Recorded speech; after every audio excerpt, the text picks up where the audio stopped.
had a man there. It was, once again, Morehouse, but a little wide. Those are the plays you always kind of hold your breath on, throwing it across the field. And Morehouse has to help his quarterback out. He's scrambling around. He doesn't have a whole lot of time to throw Jackson, and he put it in a spot where, yeah, it's behind Morehouse, but you got to make a play for your quarterback and help move those chains on this drive, because if you go 3 and out, Orem's offense looked pretty efficient on that last drive.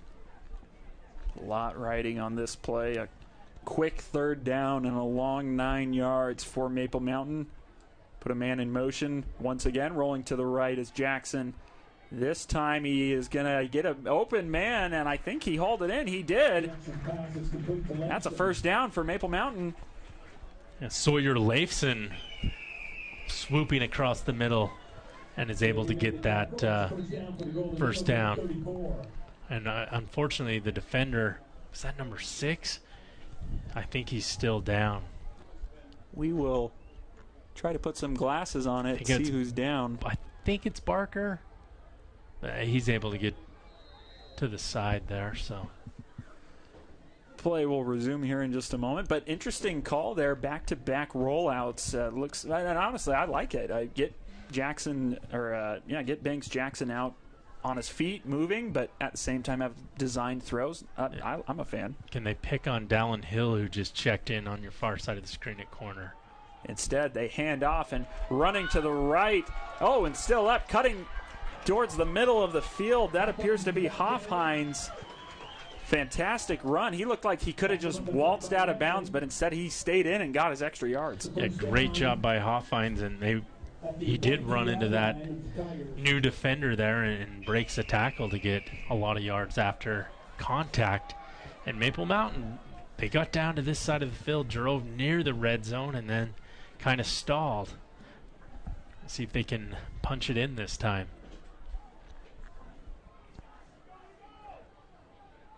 So 1st down from Orem's 42. Going quick pass to Merrill. He's got some trouble around there trying to make something happen. He's got some room. Look at him go down the sideline. And, is he still in? Nope, they call him out. They called him out at the 20. I couldn't believe it. I thought he was out at the 30. He somehow tight-roped his way through. And we're going to have a hold because the receivers did a great job of holding. Holding, yeah. You can't tackle the defender there. Yep. Great job by Stronbrocker of giving everything he could for his receiver that time. Unfortunately, involved a hold. Yeah, it definitely looked a little messy live, seeing all those blocks there. And Maple Mountain appears like they're going to pay for it here. We'll see what the ref says.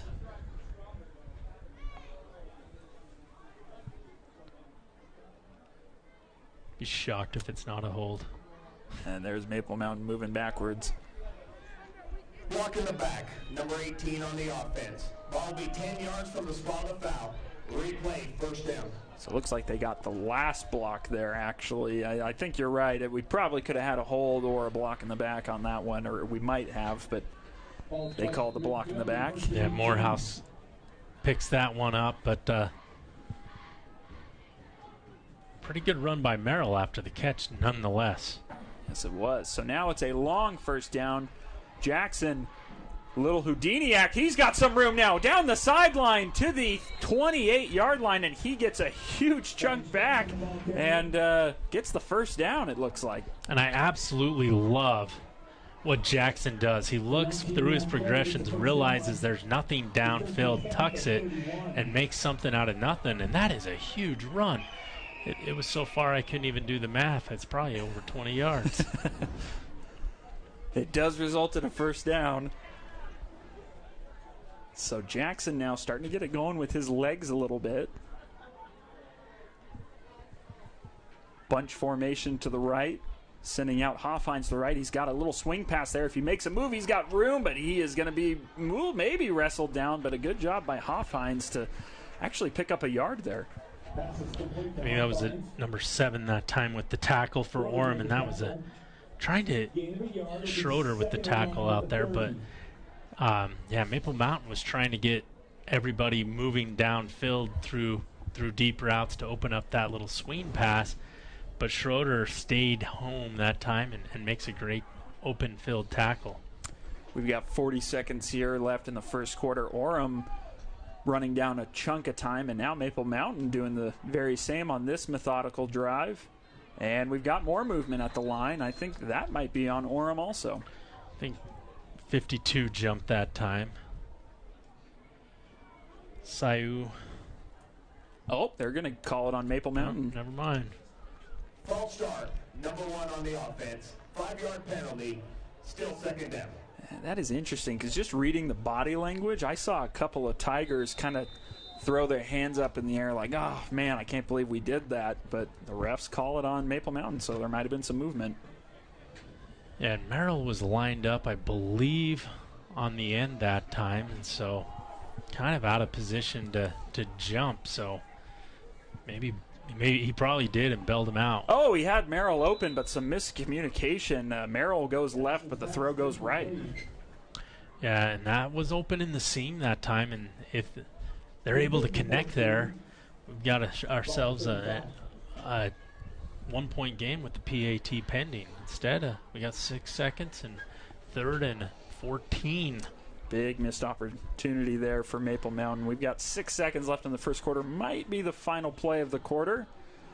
And you have to think, based on the first drive, Maple Mountain went for it on 4th down there. They get this close enough, we might see another 4th down chance. Jackson looking deep again. This time he has a man, and it's through his hands. That was Morehouse wide open and right through the hands.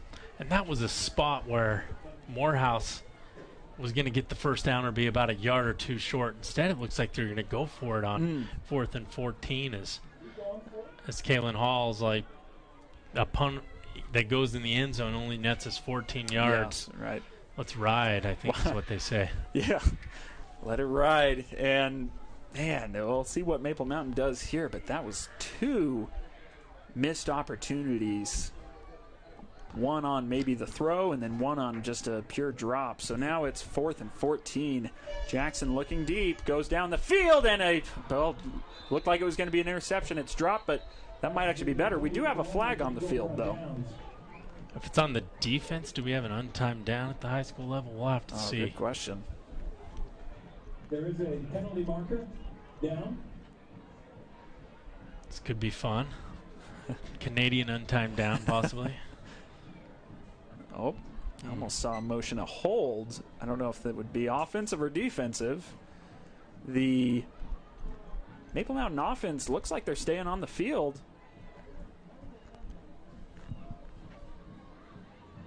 Well, what do we got here? All right, well, we've got players running offside. Okay, now the defense is taking over.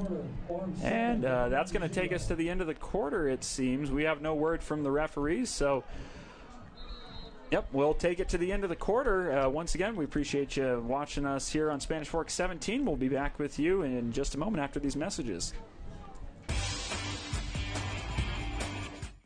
If you're looking for a workout, you know MVP Sports is the place to start, and that includes pickleball. MVP Sports has all you need to get active in this growing sport.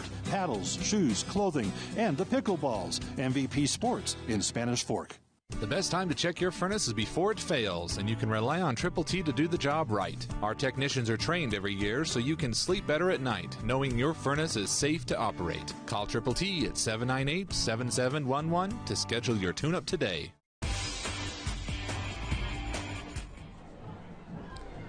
Welcome back here on Spanish Fork 17. We've got the Orem Tigers taking on the Maple Mountain Golden Eagles. Orem had 1 possession on that in that first quarter.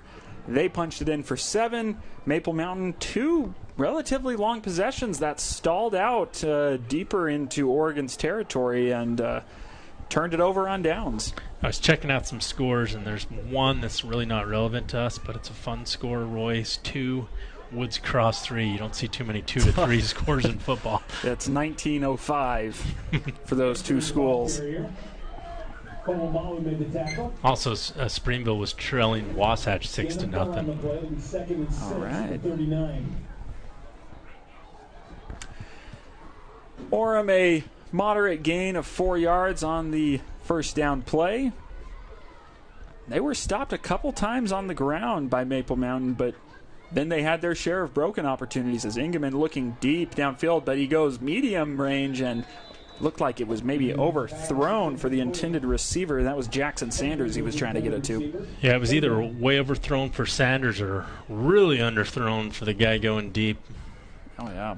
Also, sometimes the receiver might need to switch a different direction and then doesn't.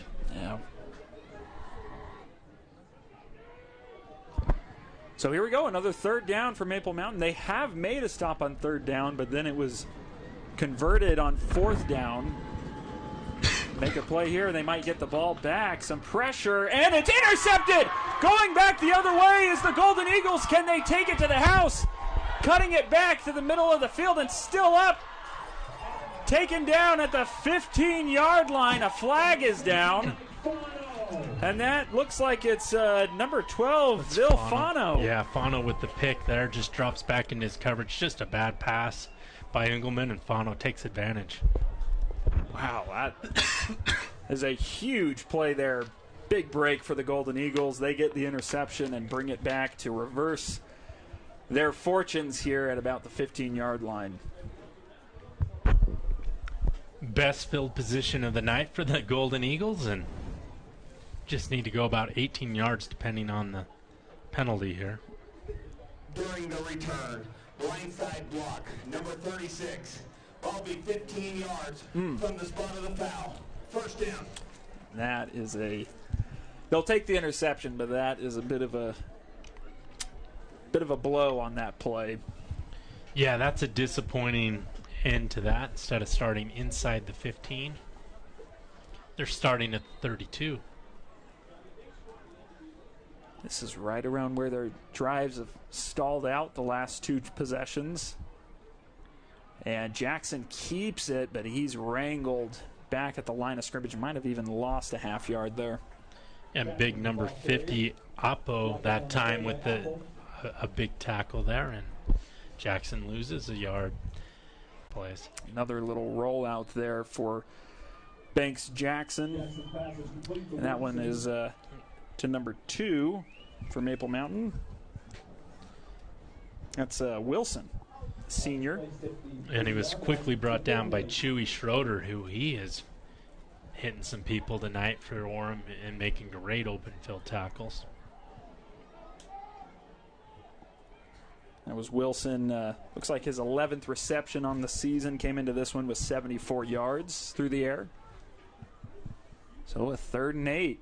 Maple Mountain, not much going on this drive. Oh, but a nice reaching grab there. Going to be close to the first down marker, and that's, once again, Morehouse, who's been targeted a good bit. I think it might be just a bit short.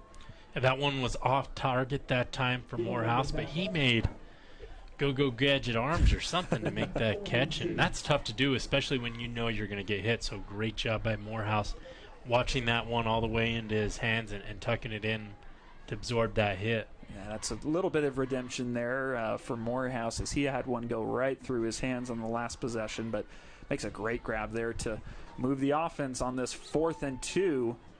Maple Mountain trying to take advantage of the turnover. That's not going to do it. That one was just another play that didn't seem to have a chance for both teams. We've seen that. I think they were looking for Merrill that time, and Merrill was going long, and Jackson threw it short. A little bit of contact between Schroeder and from Orem that time and Merrill. So we have the 3rd turnover on downs for Maple Mountain, and that's going to be, it makes sense. They are in Orem territory, but, you get these chances and you start thinking, well, maybe we should kick some field goals and, might have put some points on the board at this point. But probably just slightly outside of the range, and really what kicked him out of field goal position was that block downfield.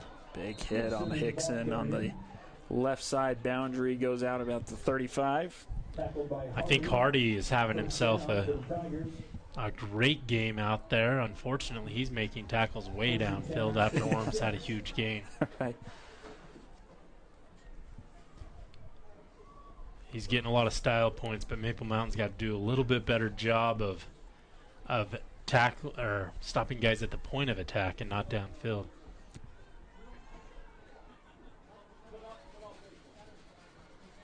Ingeman once again to Hickson. This one to the right, and man, just like we've seen some good runs for Orem, but then if they try to go for it a little too much, get a little too go too often with that runs, it seems like Maple Mountain sells out on it.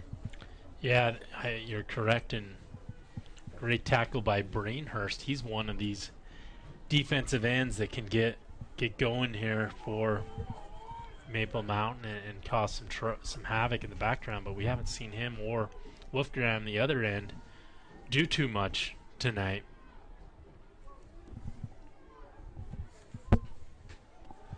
Another handoff. Not much going on there. It's going to be a sizable third down for Orem here. Hickson once again on the carry. They seem to be going more to the well of the run game in Hickson as this game's going on. Yeah. And Kalamulu that time was, I think, at the point of the attack, making the tackle there for Maple Mountain. And a big third down. You do not want to go down by 2 possessions in it, especially, or it looks like tonight, both teams aren't no huddle. They're taking their time. They're using the play clock. Possessions are going to be at a premium tonight. Maple Mountain got an interception last third down. This time they're going to give up a little curl route, little comeback route for a first down. It crosses over into Maple Mountain territory. Yeah, great job by Engelman that time, being poised and finding his receiver. We'd seen him struggle a little bit, and that time he finds Coy downfield. 6'5" receiver. Coy made that last reception. It would be nice to be 6'5" in all situations except for maybe flying. First down now for the Tigers. High snap, nearly broke the play, but Hickson makes a little something out of nothing there and gets about 4. High snap there, as you can see on the replay. And Engelman that time wisely pitches the ball as he had Wolfgram in his face that time for Maple Mountain, so he's got the option to keep or pitch it, and pitches it, and Hickson makes a little something out of nothing. Wolfgram was not far from getting a piece of that football. He knew that pitch was coming, and if he gets a finger on that, that could be a huge play, but instead it's 4 yards for the Tigers. Yeah, the Tigers' last possession ended in an INT. Going right, little out route. Good timing on that one. We haven't seen good timing on a lot of other throws, but that one's completed to Asher Young, who's had a few receptions. Asher Young's having a pretty good season for Orem as well. Comes into this one, came into this game with 33 receptions and 450 yards receiving. That is the leading receiver for Orem coming into this game.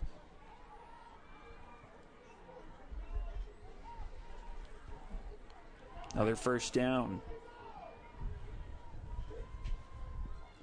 3 men out left. Little bubble screen again.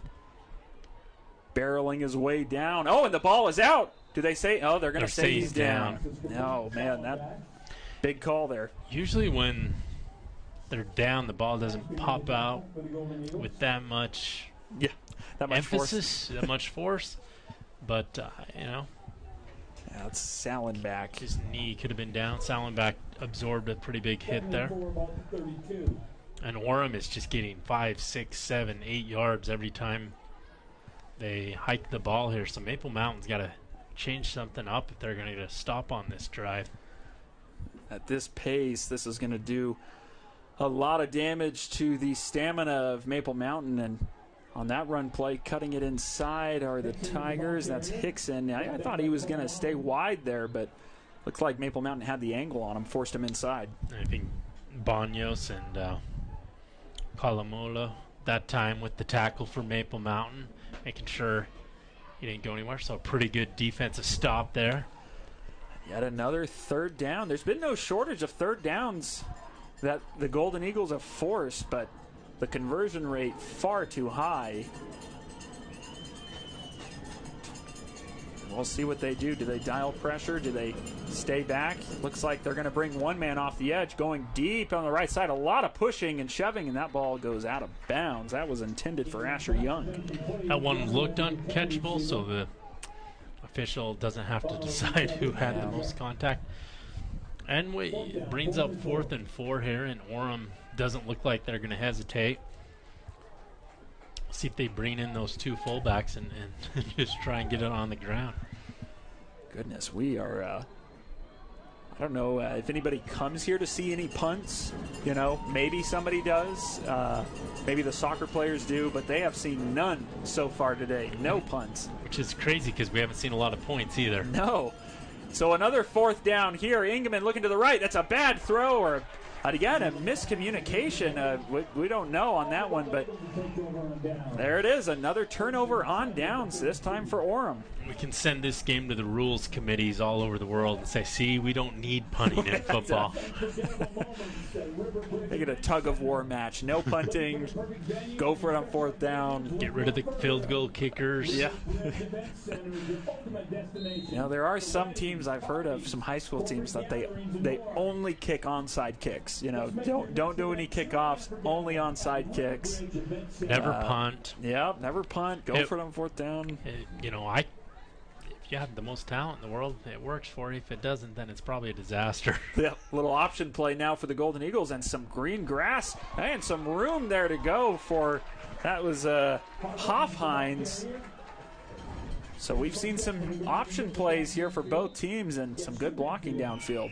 A great job by Jackson pitching that at the last second, allowing a ton of running room for Hoffheinz on the edge. And Maple Mountain back to the plus side of the field here, right at the 50. That's Hoffheinz's longest run of the day. They go the other side with the option, and cutting it back upfield again is Hoffheinz, but far less damage done on this play, a 2-yard gain. So 3 minutes and 50 seconds here in the second quarter, and Maple Mountain has really struggled outside of moving the ball between the 20s. They have no problem doing that. It's just getting it into the end zone or into the red zone for that matter. There has been a block on that side of the field that they cannot get over. 2nd and 8, man in motion. Handoff to Hoffheinz up the middle, chugging his way for a 1st down at the 38-yard line. And now Maple Mountain getting some damage on the ground. And I'm very impressed with Maple Mountain's offensive line. They're blocking a lot better than when I saw them earlier this season against Spanish Fork and Salem Hills. Or maybe it's a product of Orem's run defense. I don't know what the case is, but Maple Mountain's, it's not just Banks, Jackson out there having to manufacture rushing yards. They actually have a little bit of a rushing attack tonight, which is a very welcome sign. Handoff again to Hoffheinz, and just like the last time when they went back to him, a minimal gain, about 1.5 yards there. And you are right, though, Jackson, at quarterback, we expect to see him running on the ground a lot more, but he hasn't really had to at this point. Yeah, he's had a couple of times where he's put it down and had one exceptional run, but he hasn't had to. And you know, it really opens up the playbook if you can hand it off to your running back in this spread formation and get a few yards. Looking downfield now, and oh my goodness, just looked like another miscommunication there. Poor throw, and looked like it should have been intercepted for the Tigers. Yeah, Dallin Hill that time had the ball intercepted, and maybe that's why he's on the defensive side instead of the offensive side, or so scared that the ball was coming towards him he didn't know what to do. Nonetheless, Maple Mountain gets away with one there, and got to really protect that ball. Yeah, for both sides, the passing game has been a little sketchy. There's been some, and it looks like we're going to have a timeout here for Maple Mountain, which will give us an opportunity to take a moment here on Spanish Fork 17 to talk a little bit about our sponsors that you'll see here on your screen. And we got Lance Wilson, State Farm Insurance, MVP Sports, Two Jacks Pizza, Triple T Heating, Cooling, and Plumbing. Really like to thank these sponsors for making these broadcasts possible. Also, remember you can check these games out on the Spanish Fork 17 YouTube channel. Subscribe to our channel and you'll get notifications when we have exciting events like this, or maybe even a city council meeting, which may or may not be as exciting. And then next week we're going to bring you Provo coming to Spanish Fork. They're at Dawn Stadium. Another exciting broadcast and a kind of a great service that Spanish Fork 17 provides to some of those that might have family or friends that can't make it out to the game. So check us out next week for that exciting game. And again, we appreciate you joining us tonight on this September evening, Friday Night Lights. On third down, Banks Jackson going right, and a little bit of contact there, but no call. That ball was a little wide, and it might be why there was no call. No call might be the right call, but Caleb Dean definitely was assaulting the receiver that time. And that's the thing. I'm like, could have maybe been a hold, which kept him from getting to that ball. But they keep the flag in the pocket. They have definitely not. They're definitely letting the players play. Yeah. So at least the officials thus far have been pretty consistent. And it's deja vu all over again. It's a fourth down for Maple Mountain. 9 yards to get.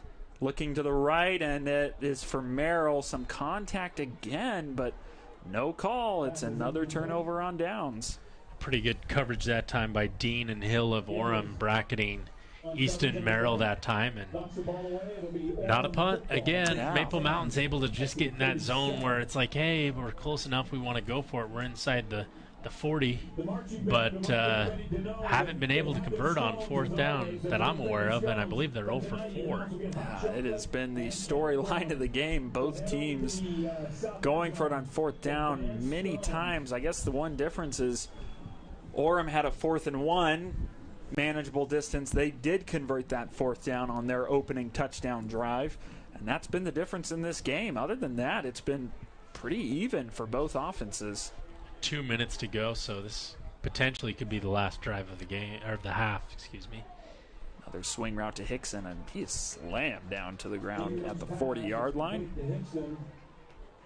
Hickson takes his blows, man. I mean, but he gets back up after every play. And Maple Mountain received the ball to start, didn't they? They did. So if Orem scores here and gets the ball and scores again, they could really open this game up without Maple Mountain touching the ball. Big swing opportunity. That one is nearly intercepted. And, boy, that has been another storyline of the game. Just some throws that you've kind of scratched your head at a little bit. And number 7, Kagan Grin that time, just off his fingertips and making a great play. That would have been an amazing catch. Yeah. Thankfully probably Sports Center top 20. Thankfully for Ingeman, he kind of overthrew everybody on that play, so doesn't even give Maple Mountain a chance to intercept. It's a 3rd and 7 here with 1:25 to go. See what we got here. Deep ball downfield, hanging up in the air, and it is incomplete.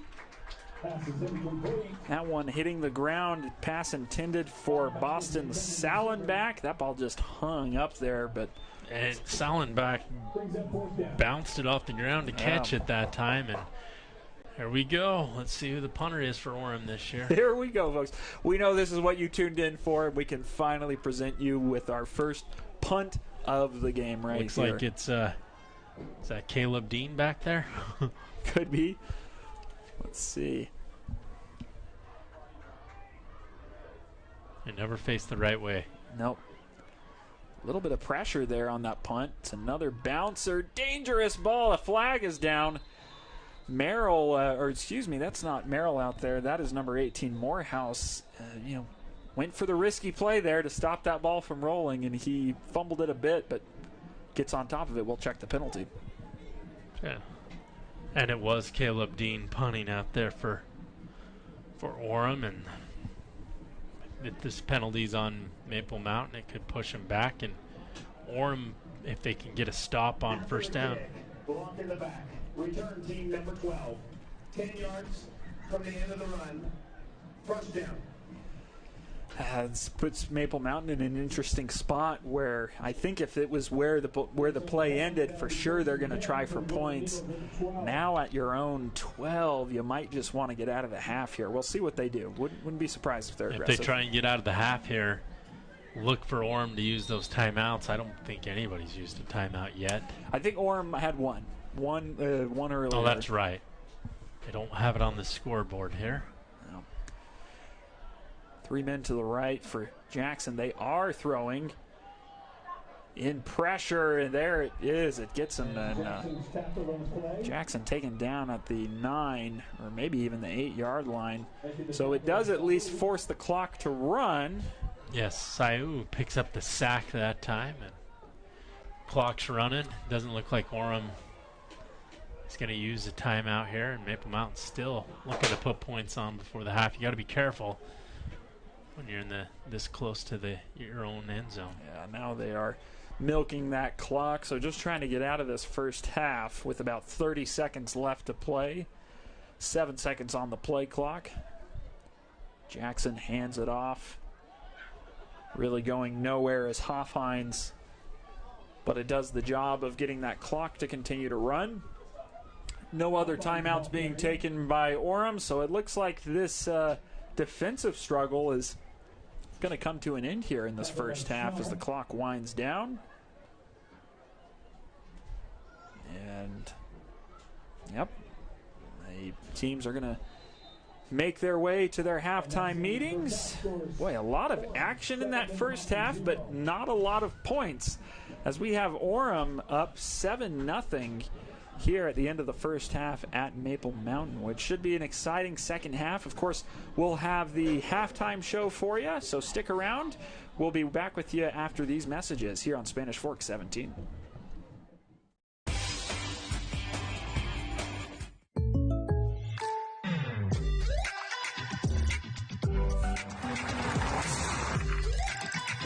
For your surprisingly great rates, contact your local State Farm agent today. Contact State Farm agent Lance Wilson today. Hi, welcome to Two Jack's Pizza.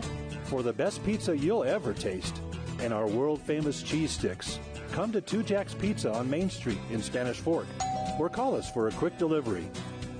Are you hungry yet? The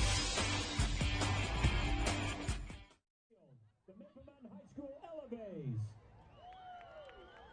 The Elevays will perform a hip-hop routine entitled Two-Step. Choreography was arranged by Hadley Miller and Eliacy. The officers are Hadley Miller, captain. Eliacy, assistant captain. Alyssa Clark is the senior assistant captain. Brooklyn Charrington, Laney Cranford, Cher Jackson, Kennedy Reed are assistant captains. Kylie Knutsen's the secretary. Madison Keller, historian. Lala Taylor, publicity. Kyra Acevedo and Shaylee Durfee, costume chairs. And the coaches are Molly Brenchley, Tiffany Acey, Jessica Ellis, and Kelsey Gathercole.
Great job, Elevays.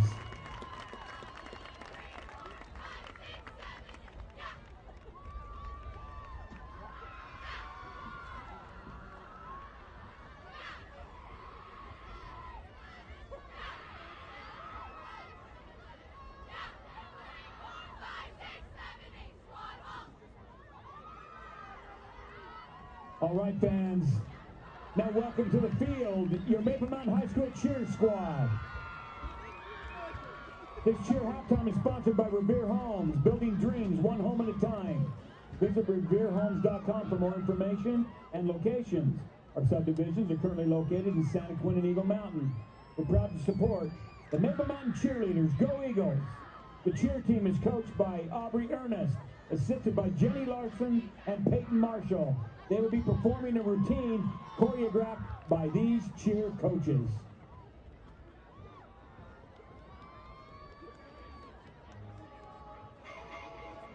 Yeah, been thinking a lot, been finding my bop.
Cheerleaders.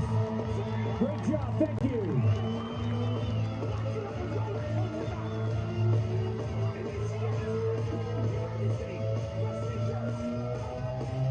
All right, fans, take this time before the end of halftime to make your way to the south end of the field for some more food. We have, once again, Mountain Mike's Pizza and Crumble Cookies. If you're looking for a workout, you know MVP Sports is the place to start, and that includes pickleball. MVP Sports has all you need to get active in this growing sport. Paddles, shoes, clothing, and the pickleballs. MVP Sports in Spanish Fork.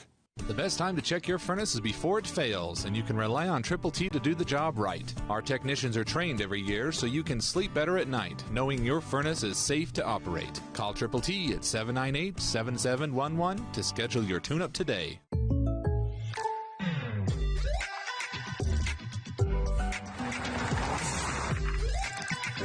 For your surprisingly great rates, contact your local State Farm agent today. Contact State Farm agent Lance Wilson today. Hi, welcome to Two Jack's Pizza. For the best pizza you'll ever taste and our world-famous cheese sticks, come to Two Jack's Pizza on Main Street in Spanish Fork or call us for a quick delivery. Are you hungry yet?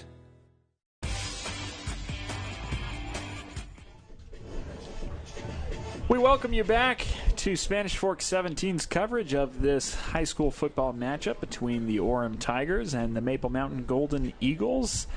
It's a defensive struggle, as you can see on your screen. It's 7-0 Orem as we head towards the second half. But, Chris, as you see this beautiful shot of that half moon out there, Chris, my favorite half right there. Yeah, it works perfectly. Where at the end of the first half, we've got a half moon, or half empty. I don't know how you look at the moon. Half full. That's true. Well, for Orem, they can probably look at it as half full. They do at least have some points on the board, but this has been an interesting game. We'll break down. We can recap the scoring for you. There's about a 10-yard pass from Engelman to number 14 of Orem, and yes, that was about it. And we're trying to figure out who that is on Orem. The rosters weren't quite clear, but yeah, that's all it's been. But it's been interesting because we've seen 7-0 lead for Orem, but both teams seem pretty even so far. Pretty even. Both teams are able to move the ball, but then once they get close to the red zone, the offenses get a penalty or stall, and we've seen a lot of turnovers on down, 1 interception and 1 punt. So the change of possessions mostly going for it on fourth and not converting. I think Orem had 1 fourth down conversion on that scoring drive. Outside of that, I don't think we've had any other fourth down conversions. It's just been on fourth down, they go for it and they sputter a little bit, but they're deep on the other side of the field, so it makes sense to do that rather than punt. It's been pretty crazy to see, and we've also seen some miscommunications between quarterbacks and receivers on some key plays, some throws and plays that have just kind of made you scratch your head. But we'll go ahead and review our keys to the game presented by Triple T Heating, Cooling, and Plumbing. Chris, you went through this with us. Why don't you give us a little review here? Yeah, so taking care of the football, Maple Mountain hasn't had any turnovers. They've got 1 turnover on defense as well, so I think they've done a good job there. Play all 4 quarters. They need to finish this game strong, especially down by 7. You got to get a couple of scores here to win it, so you want to make sure that they don't fall asleep like they did last week against Wasatch, where they allowed 2 touchdowns to lose that one, and then be dynamic on special teams.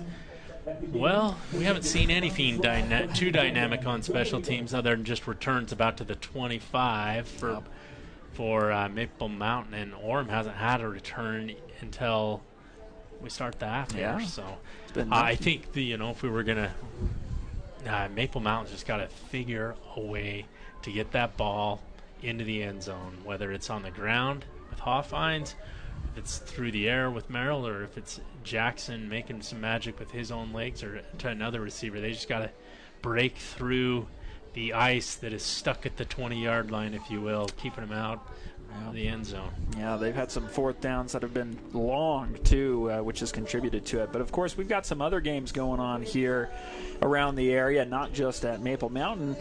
As you see there, we've got Spanish Fork, who's off. But, Chris, what do we got going on right now? Yeah, so Springville at Wasatch, last time I checked, Springville was up 13-6 on the road.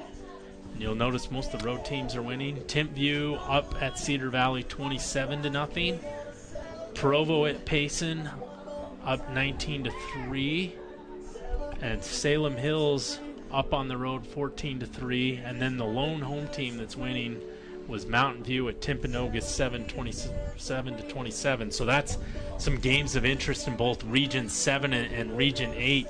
No big surprises. The thing that I'd say surprises me the most out of all those scores is that Payson's keeping up with Provo with the 19-13 score there. So that's anybody's ball game. And wow, some close games tonight outside of a couple of them, mainly Timpview. And Timpview is probably likely to make it to Rice-Eccles in the 5A classification. Yeah, these Orem Tigers were actually knocked out by Timpview last year in the state playoffs.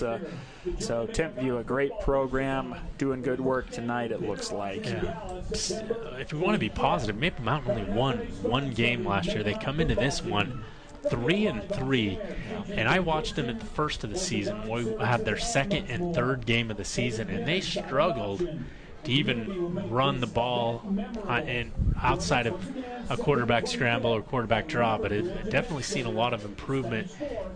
this running game, not only from earlier this season, but last season as well. So I think Maple Mountain is at least trending in the right direction. Win, lose, or draw, I think they're going to give some teams some fits, including Orem tonight. Yeah, Banks Jackson has really taken a hold of that starting role for the Maple Mountain Golden Eagles, which I think has really solidified the offense. There had been some questions and some changes last year on the offense at that position. There just seems to be a lot more consistency now that they know who's going to be lining up behind center.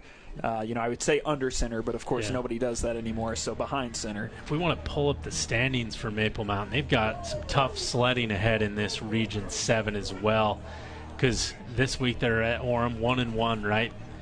The next two games, they've got Timpview, who's probably going to be 3-0 by the end of this. They're at Springville next week, and then they have Timpview here at home.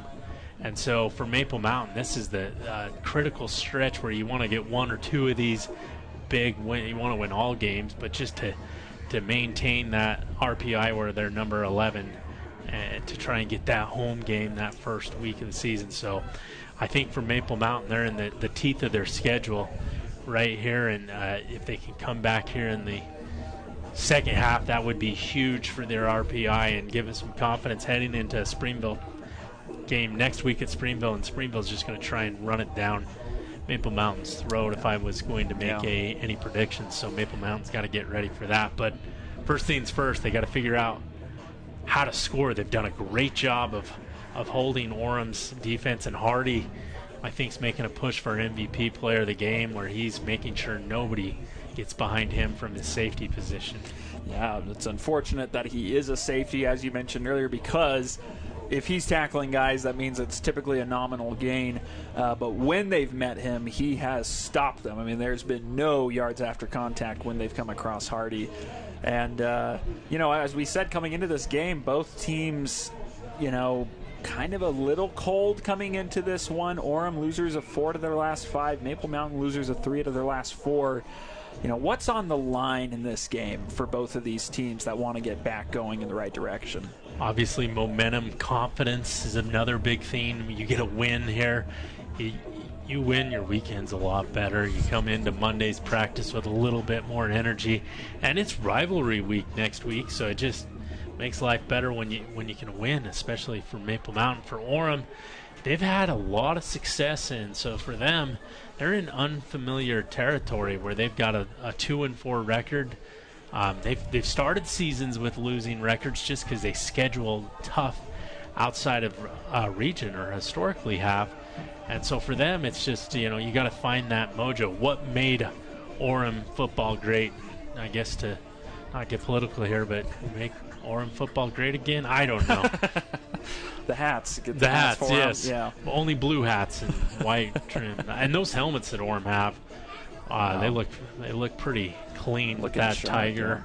Yeah. Both teams looking pretty good. I will say one thing: Maple Mountain always looking good, but boy, do they make their numbers hard to read sometimes. It's that's a Maple Mountain tradition. I think I've been covering them since 2008 here on Spanish Fork 17. Wow.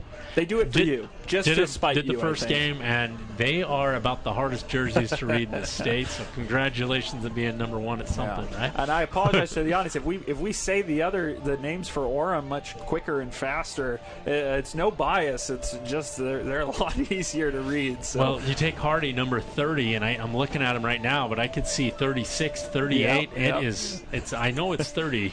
But you have to really concentrate. Yeah, I'm sure the players love the uniforms, though. They look good. They look like Army this year a little bit. Yep. And you almost see some of the high schools copy them, and I don't think there's anything wrong with that. How many color schemes are there in the world? Yeah. But I like this look. It's a little bit different than the maroon helmets. I like the black helmet look. Yeah, the helmet shining under the September darkness. And the artificial lights on the field. And if next year, if they want some help picking out some font, give me a call. We'll see what we can do. You're not hard to find, Chris. I think that's Deion Sanders' line right now. We ain't hard to find. Boy, you ain't hard to find, Chris. That Colorado State game, I went to bed super late. And then I couldn't sleep after. It was so exciting. Yeah, if I'm Colorado State, How do you not go for 2 in overtime? That's what I was thinking as well. You had the chance in Boulder to put your foot down, and they didn't literally punt, but they figuratively punted by going for the PAT. So didn't work out. But here we go. We're ready for a second half. It's a close game, 7-0 Orem. They're going to receive the ball first here. Orem can take a 2-possession lead, which is huge when nobody can score. That one is, it's going to head out of bounds. So a tough start for Maple Mountain right off the bat. That's not what you want to see coming out of the half. Caleb Huntsman that time kicks it out of bounds, and that'll give Orem pretty good field position as I cut off the official there. Hopefully the mic's working for us. I believe it is. So a little extra insight you can get as you're watching us here on Spanish Fork 17. Yeah, these games have replays now. When we first started, we'd say whatever we want, and then they just edit it out when they aired it the next week. Yeah, so you got to be accountable now. We're live now. We got great. The cameras are clear HD, so we've come a long ways. Yep. We have got Cole Ingeman back as the quarterback. He puts a man in motion and fakes the handoff and goes to Hickson, who's had a up and down game on the ground, broken some run plays. Also had plays where he was just caught right at the line of scrimmage, so been a bit hot and cold on the ground. And at Orem, when they do try and run it, they've had mixed success, but we've seen them try and run it twice and get on a set of downs and getting 3rd and long, so they'll want to avoid that here, I think. Putting a man in motion again. That's number 14 for Orem. And a delayed handoff to Hickson. He's got a little bit more room, cuts it over the middle, but there is a flag down, and there's been some impactful penalties in this game. We'll see if Orem gets caught holding here. I'm pretty sure I saw 72 grab somebody for Orem, but I could be wrong. Holding, number 52 on the 52. 10 yards from the line of scrimmage. Replay 2nd down. That appears to be Taden Sau. Getting caught grabbing a little too much there. And that's a pretty big play. I don't believe that was a first down, but made it 3rd and manageable. Now it's 2nd and 17 for Orem. Yeah, Sau was the right guard, and sometimes you say that hold wouldn't matter, but that's exactly the hole that was created for that run, was between the guard and the tackle. They fake it on the ground, going to the left side. Got a man there. It's caught, and it might be a first down, and it is a big play for Orem. That one hauled in by Jackson Sanders. Those plays have been hard to come by for really both teams, but a big chunk play to get the first down. Yeah, Sanders that time did a good job of finding a hole between the safety and the cornerback in that zone there, and Engelman did a good job of putting it on the number. And he's young, he's a sophomore, but he struggled with his accuracy at times, but that was an excellent throw. Golden Eagles take down the running back there. That was not Hickson, but that is 14, who we've been trying to identify for Orem. And 14's so young they didn't even allow him to put Tigers on the back of his jersey. Well, you got to earn your stripes, right? Pun intended. Yep. Let's go. Yep. We're here all night. Or until the game's over. Yeah, I hope it's not all night. Love being here, but all night, man, I don't know about that. Hickson barreling his way through, gets the first down, and he's had some runs like that. It's just been kind of the consistency. But you'll see here, when he gets downhill, it's hard to stop him. And Orem's really just trying to rely on that offensive line that just the eyeball test says those guys are a little bit bigger than Maple Mountain. No. And really, Maple Mountain's done a pretty good job of stopping the run, but it's tough to do, especially when you haven't had a whole lot of offensive production. But I think the time of possession's been fairly even, it feels like. To the right, cutting it all the way to the other side of the field. Hickson once again, a good gain. No, they'll only give him 3. Thought maybe he got 4, but they give him 3 now on 2nd down. But it seems, I think some of the throws for Orem, and Maple Mountain's had their share too, but some of the throws from Orem today have, probably got that coaching staff clutching their fists a little bit. There's been some close plays, some miscommunications, and I think we're seeing now Orem maybe taking advantage of their depth and stamina right now, putting it on the ground. Ingeman with Hickson behind him, fakes it, a little bootleg play, looking right down the flat, and caught, but not much of a gain there. That was number 31, Caleb Dean, who made the catch. I think that was 16 for Maple Mountain with the tackle there. Saby, maybe? Or was Morehouse 18? I can't tell. I believe that was 16. Again, those wonderful numbers on the back of those Maple Mountain jerseys.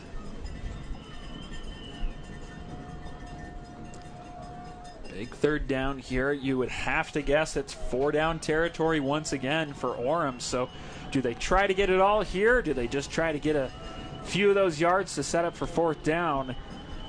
Ingeman looking left. Little screen play. Got to make the tackle, and they do. It's going to make it 3 yards to go on 4th down. Yeah, Grin that time does a great job of bringing down the receiver that time for Maple Mountain, and that brings up 4th and 3 or 4 here or they'll mark it at 3 for Orem. So, and the Maple Mountain defense come up strong once again on this side of the field. 14 seconds on the play clock here. Crowd getting into it. They haven't had much to cheer about yet, but they're still in this game. Going right, and just a bit past his receiver. That was Boston Salenbach that he was going for, but a wide throw, and wouldn't you know it, a turnover on downs. If you had that on your bingo card, that was destroyed years ago. There's nothing left to put on that space. So good field position again for Maple Mountain.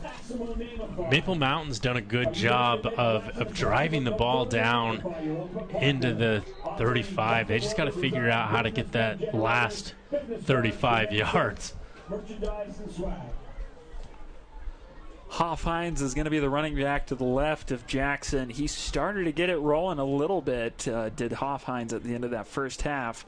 They go right back to him, and he's forcing his way through the middle of that defense. A good gain there of about 6 yards. Brings up 2nd and 4 here, 2nd and 3 for Maple Mountain as Hoffhines lowers his head. And he's definitely improving as a running back here for Maple Mountain. And this really opens up your playbook. You can go play action or throw it here if you want to just try and pick it up on the ground. Really, everything's available at this down and distance because you put yourself in 2nd and manageable. Orem maybe showing some pressure here. Jackson makes the adjustment. They do bring some pressure, but cutting through again is Hoffhines. Another strong run for a 1st down. And great run by Hoffhines, and we've seen both teams just come out in this half and look to establish the run. And you can see on the helmets tonight that they've got the yellow ribbon. I believe that's for leukemia awareness here at Maple Mountain. They're talking about childhood cancer awareness. A few years ago, Bryson McQuivy, former quarterback at Maple Mountain, passed away as a senior. So you'll notice those yellow ribbons tonight, and they've done some people wearing some yellow shirts as well. Absolutely a great cause, great work by Maple Mountain to bring awareness to that. Hoffhines, another good run there. You can just see Maple Mountain going to the well a good bit here with Hoffhines and just gutting Orem up the middle. If you can run it between the tackles and they can't stop you, you'll take that all day, every day. Well, maybe you won't, but that's a good way to get a lot of victories. They go there again. This time cuts it to the left. A great run by Hoffhines, taking defenders with him. They try to strip the ball from him, but he's got a good grip on it. Takes it down to the 31, and Nick Hoffhines is taking over this game right now. Yeah, he's running for our MVP Sports Player of the game, but Chewy Schroeder at the end of that play tried to steal that one away like I guess any Tiger would. That's a perfect name for an Orem Tiger. Oh, yeah. Chewy. You have to wonder. That's his nickname that somebody put on Max Preps. Yeah. Is that a real name? Is that a nickname? And I hope it's a nickname. We'll see. And now they fake the handoff. Here comes Jackson cutting through. Open grass in front of him. Touchdown, Maple Mountain. Yeah, great job by Maple Mountain. They had the option to hand that off to either the running back or the receiver that time. That time Jackson keeps it, goes 31 yards, and we're a PAT away from this game being tied up here. Fantastic play caller, or like you said, maybe it was an option. Either way, whoever made the call for Jackson to keep it, great decision. They definitely had been baiting Orem with Hoffheinz, and we will see. Here's the all-important PAT. Benuelo, so it might be an offside. It is, and the kick is going to be good anyway. So if that's on Orem, we're good to go. Switch sides here, but if not, they might have to re-kick it. Let's see. We've got, and it looks like kicking team is sticking around. I think they're going to. It might. Let's see here. Encroachment on the defense. Half the distance to goal. Retry the untimed. Interesting. So, did they miss it? So it must have. I think it. They must have blew the play dead. Blew it dead. I mean, I did not hear a whistle, and I didn't really see movement from Maple Mountain. But, geez, this is. Oh man, another opportunity here for Orem to do something. That kick is up. It looks good, and it is. All right, so no harm done on the penalty. Maple Mountain on the legs of Banks Jackson and also Nick Hoffheinz ties this ball game with about 5 minutes to go in the third quarter. And it gives us once again an opportunity to shout out our sponsors. We've got on your screen there Triple T Heating, Cooling, and Plumbing, MVP Sports, Two Jacks Pizza, Lance Wilson State Farm. We want to give them a special shout out. Those companies you see there are special sponsors. They help us bring you the action on these broadcasts. So thank you from Spanish Fork 17 to our sponsors. And, of course, catch us on our next broadcast Friday, September 29th at 7 p.m. You don't want to miss this one. It's Provo, ranked very highly in the RPI standings against Spanish Fork, who's making a bit of a move, wants to shoot up there in their region. Don't miss that action again Friday, September 29th at 7 on Spanish Fork 17. Spanish Fork has 2 weeks to prepare for that game, so I imagine that that was probably done intentionally by the athletic director. I don't know how things work. It's either a great move or fantastic luck. That is a great time to have a bye week. This high, almost a pooch kick, is taken by Orem at about the 10, taking it to the 25. Another penalty is down, and we have some fans cheering beneath us for Maple Mountain. I think they're pretty happy at something that the refs saw. They've been asking for it, apparently. Something. I've never seen that much excitement over a penalty on a kickoff, but I think Wyatt Christensen made the tackle. Maybe that's his family. Could be, yep. I think it was 26. Now you're making me second guess every time I say a number. And remember, replay. We've got we can hold you accountable. During the return, holding, number 22, 10 yards from the end of the run. First down. Another penalty of holding or blocking the back on a special teams play. Both teams have been a little sloppy with that. Going with somebody's parents that made that tackle is sitting right in front of us. Or maybe it's the referee's parents and they just really love him throwing a flag, you know. Who knows? They look too young and too good looking to be the ref's parents. Good stop there on first down. Momentum has certainly shifted the way of the Golden Eagles right now.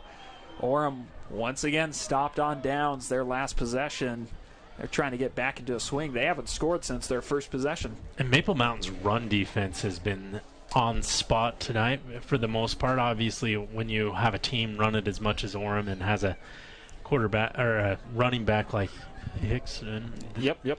They it's tough to stop, but Maple Mountain's been up to the challenge so far. I'm actually shocked. I thought this was going to be more of a shootout. Fake to Hickson, but then they go to him through the air and take him down.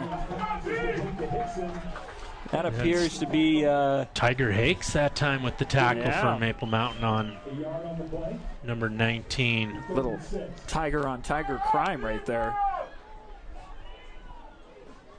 Tiger Keens, let's go. Yeah, Hickson, I believe, was the receiver that time coming out of the backfield. And he's tough to bring down. 3rd and 6 here. Golden Eagles trying to capitalize on their momentum and bad field position because of the penalty for Orem. Going right, dangerous throw, but knocked down and no completion on that. It's going to be a 3-and-out for Orem and their second punt of the day coming up. A great stop for the Golden Eagles. And who comes up with that hit? None other than Hardy that time. Yeah. Hardy bringing the sweet heat. Laying the lumber today. He's been all over the field.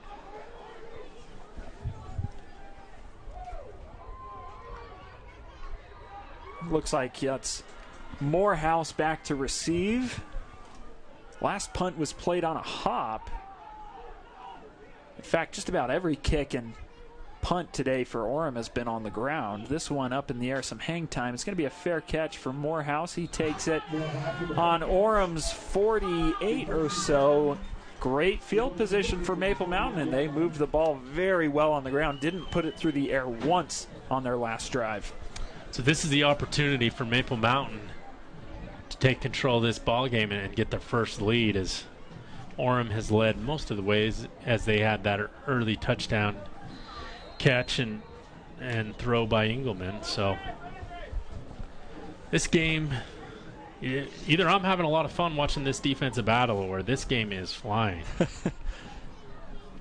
think both are true. It is. Both are true. Yeah, it's been a fun defensive struggle, but an interesting one where it's been a defensive struggle, but we've seen some offense too. So kind of the best of both worlds. It's just not finishing drives Exactly. is what we haven't seen. So they go back to the well here. Actually, it's Jackson who keeps it, who scored on the last possession. And boy, is he shifty. Yeah, he'll only get a credit for 7 or 8 yards, but he must have ran a solid 30 to get to the edge there and then upfield. It looked like that play was dead, and Jackson just was a little bit faster than the end or outside linebacker that time and picks up 3 yards. Yeah. Wow. Must have stepped out of bounds. Yeah. A little. I looked down there at the marker. I'm like, oh, he only gained 4? Wow. You wonder, when is Maple Mountain going to catch him off guard and pull the ball back, throw the ball through the air, but at the same time, if they've had no answer, why change anything? And Hoffheinz, their minimal gain, 2 yards, so a bit of an uncomfortable 3rd down spot as Orem stands strong. 3rd and 4 here, 41-yard line, the way that Hall has been play calling here, or not punting. I would expect Maple Mountain to be in 4-down territory, so if you do want to run it here, I don't think that's completely out of the question. See if you can pick it up on the ground. We did have an option play earlier for Maple Mountain that went for a big gain. Might they have something to switch things up here? But some pressure on the left side. It is the option. There goes Hoffheinz. He's got plenty of room in front of him. Green grass. He needs a block. He's taken down at the 4. Ball comes out, but he was down. And he's still slow to get up that time, Hoffheinz. But what a great run. Like this excitement in your voice there, Mac, because that was the perfect play call. Orem blitzed there, and they have been blitzing on 3rd down.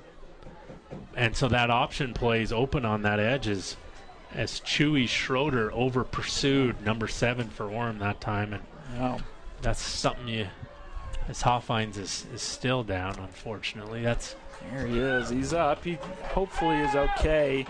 Well, or go ahead, Chris. He's just trying to, he's got to take a break somehow. Yep. He seems to be all right. Yeah.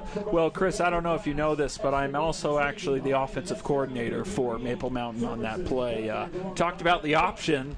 Yeah. And there it was, right there. Caught Orem maybe overcommitting a little bit to in between the tackles and wide open space.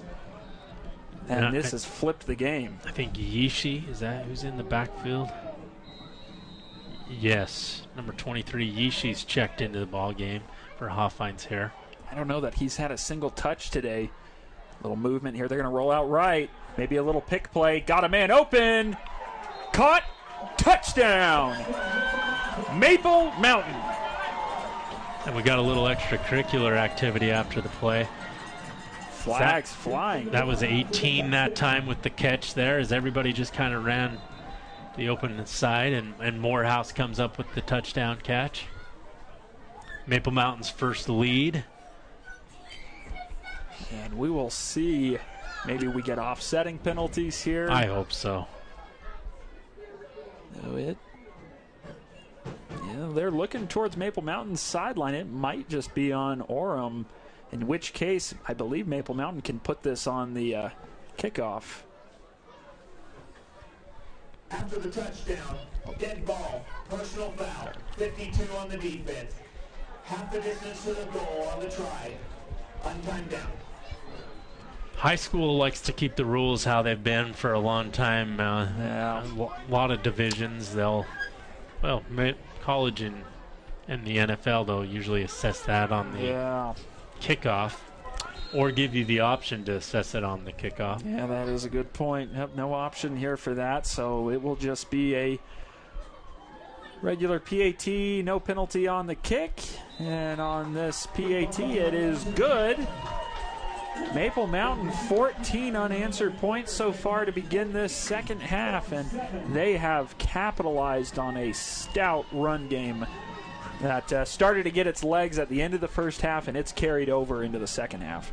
Yeah, and Maple Mountain has all the momentum here. Their defense is playing well so far. The offense has scored twice, which is twice more than they scored in the whole first half.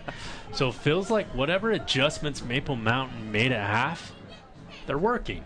Yes, absolutely. And really, it's just been running the ball. Yeah.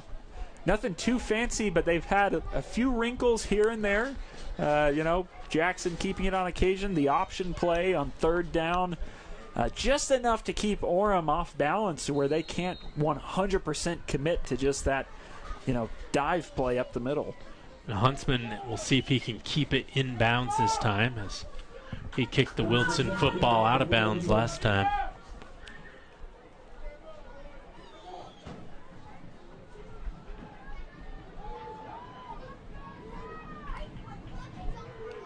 This one towards the left side, but well in bounds. Orem's going to return it. Maple Mountain down the field. Oh, missed some tackles, but a hard hit.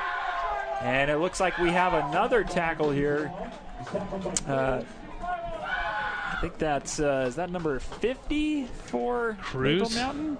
I believe that is what the PA announcer said. So once again, we have some fans of Cruz here. And great job of staying low, making a special teams tackle there. Cruz, a junior for Maple Mountain. Maple Mountain's got quite a few young guys here, but really this would be a big win for Maple Mountain to get back on the winning side heading into that rivalry game at Springville. We talked about that earlier. For Orem, though, they've tried to keep it on the ground, but they haven't been able to get a lot of first downs doing it. So to keep those chains going, we'll have to see if they mix in the pass. It's going to be I think flags were thrown there. No, a timeout, it appears, was taken. Orem was going fast that time. Instead, they take the timeout. Yeah, interesting. So I got to write that down. I missed that in the first half. Yeah. All right, that was an interesting situation there. But, yeah, it almost seemed like Orem was ready to go, but the coaches said no on that one.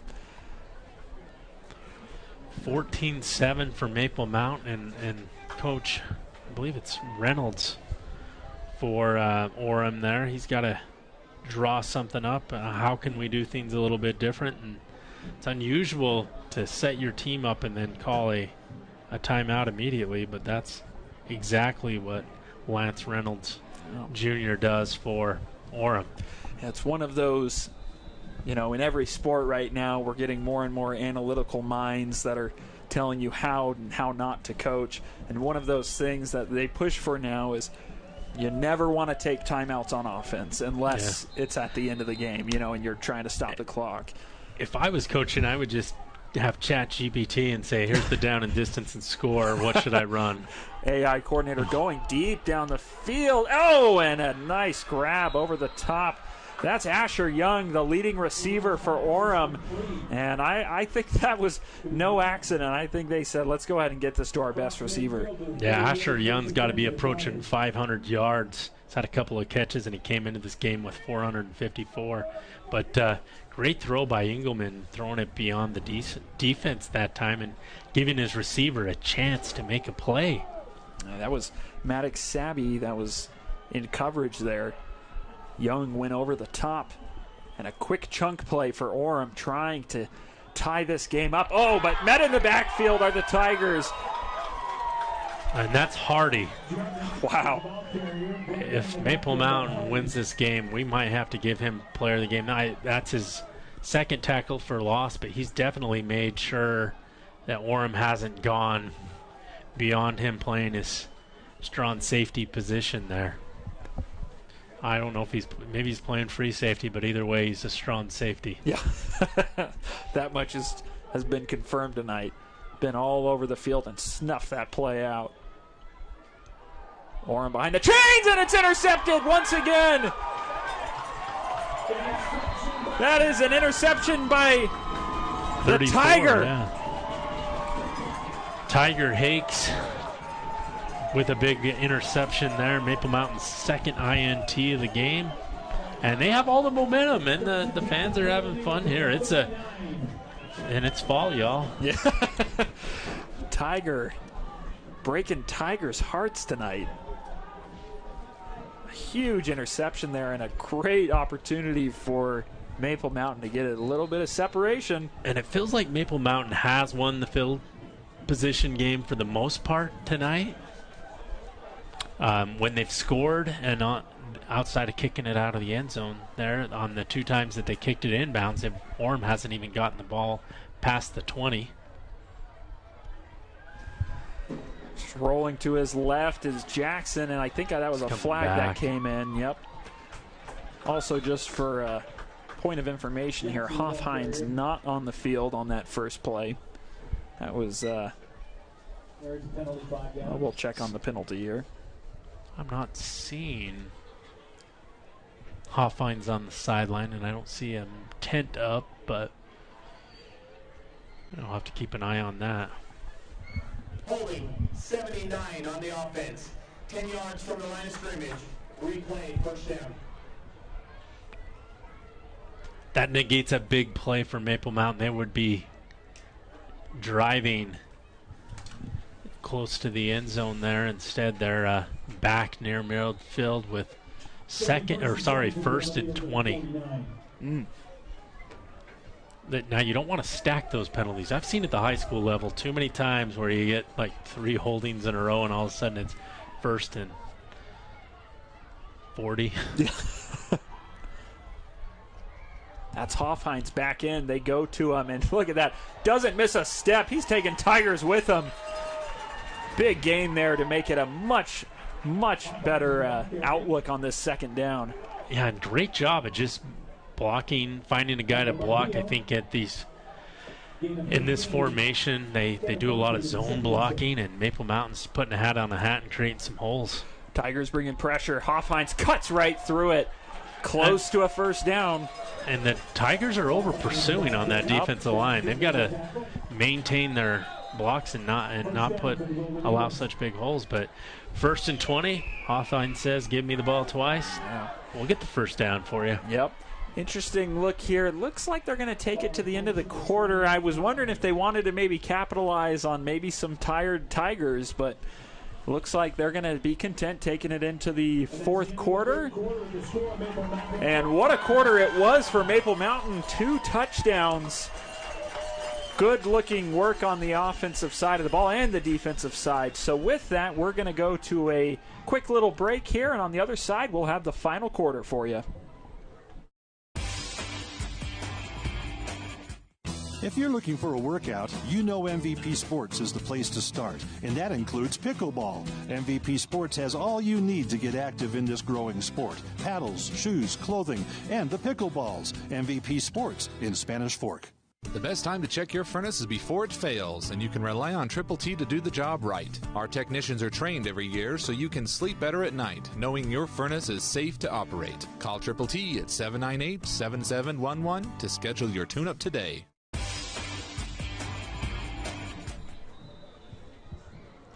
Welcome back to Spanish Fork 17's coverage of high school football. It's the Orem Tigers facing off against the home team, Maple Mountain Golden Eagles. Maple Mountain up 14-7 after a fantastic third quarter.